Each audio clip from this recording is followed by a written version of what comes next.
Morning news కి స్వాగతం. పత్రికల్లోని ముఖ్యాంశాలు చూద్దాం. ఈనాడు పత్రిక, సంక్రాంతి తర్వాత రైతు భరోసా, సన్నాలకు రూపాయలు 500 బోనస్ కొనసాగుతుంది. ముఖ్యమంత్రి రేవంత్ రెడ్డి హామీ.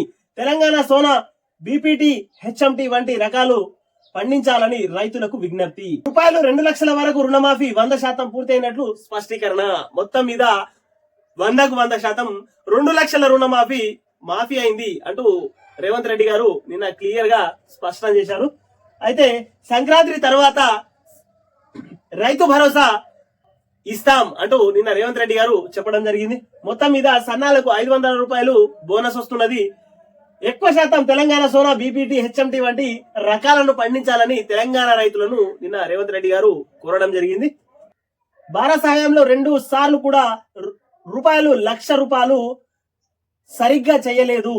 ఏక మొత్తంలో రూపాయలు రుణమాఫీ చేస్తామని చెప్పి 4 విడతల్లో చేశారు. చివరి నిమిషంలో ఎన్నికల సమయంలో ఔటర్ రింగ్ రోడ్ ను అమ్మి 21,35,557 మంది రైతులకు 11,90,931 కోట్ల రూపాయలు మాత్రమే చేశారు.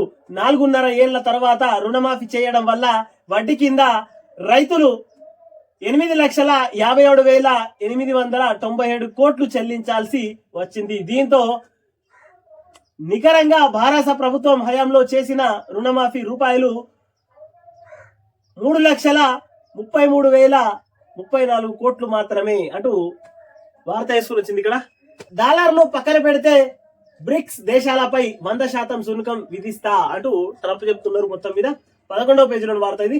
FBI డైరెక్టర్ గా కాశ్యప్ పటేల్ భారతీయ అమెరికాకు కీలక పదవి ఇవ్వనున్న ట్రంప్ అంటూ వార్త వేసుకొని వచ్చింది. ఇక్కడ ప్రజలకు కాంగ్రెస్ వెన్నుపోటు, హామీల అమలులో ఆ పార్టీ విఫలం, భారస కాంగ్రెస్ దొందే, 100 రోజుల్లో నెరవేరుస్తామన్న 6 గ్యారంటీలు గాలికి, కిషన్ రెడ్డి ధ్వజం.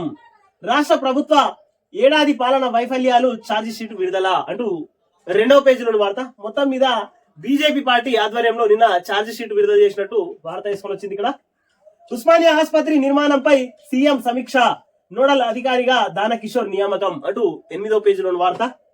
మొత్తం మీద ఉస్మానియా ఆసుపత్రి నిర్మాణంపై సీఎం రేవంత్ రెడ్డి నోడల్ అధికారిగా దానకిషోర్ ని నియమించినట్టు వార్తలు.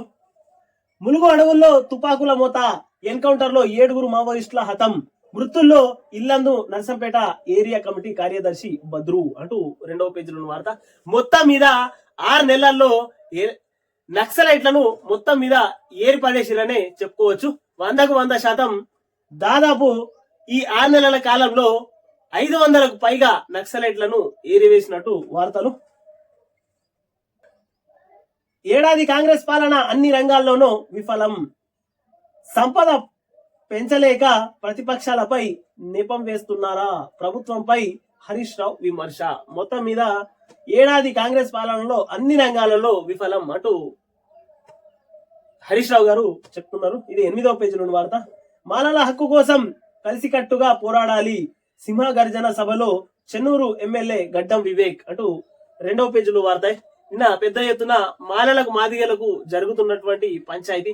వాస్తవానికి మాదిగ బిడ్డలు ఎక్కువ శాతం ఉన్నారు, మాలలు తక్కువ ఉన్నారు. అయితే మొన్ననే రీసెంట్ గా మాలలను, మాదిగలను విడదీస్తాం అంటూ మందకృష్ణ మాదిగ బీజేపీతో కలిసి మొత్తం మీద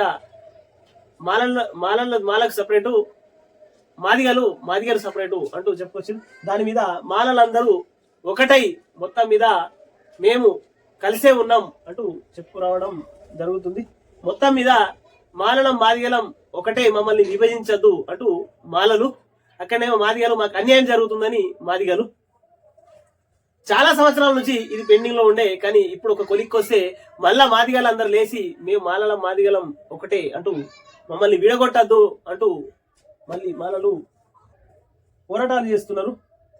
మహా ఉత్కంఠకు నేడు తెర, ముఖ్యమంత్రి అభ్యర్థి ఎన్నుకోనున్న మహాయుతి, నా మద్దతు భాజపా అభ్యర్థికే సింధే, ఫడ్నవీస్ కే అవకాశం అన్న భాజపా నేతలు. మొత్తం మీద మహారాష్ట్రలో నేను సీఎమా నువ్వు సీఎమా మొత్తం మీద ముసుగులో గుద్దులాటలు జరుగుతున్నది. ఇంకా కానీ మొత్తం మీద బీజేపీకి అభ్యర్థికి మాత్రమే మేము సపోర్ట్ ఇస్తాం అంటూ నిన్న షిందే కూడా చెప్పడం జరిగింది.